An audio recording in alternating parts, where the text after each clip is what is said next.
Hi అందరికీ.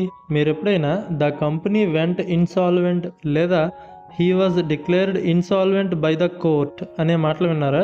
ఈ insolvent అనే ఇంగ్లీష్ పదం అర్థం తెలుగులో ఏంటో, ఎలా వాడాలో ఈ వీడియోలో మనం తెలుసుకుందాం. So let's begin.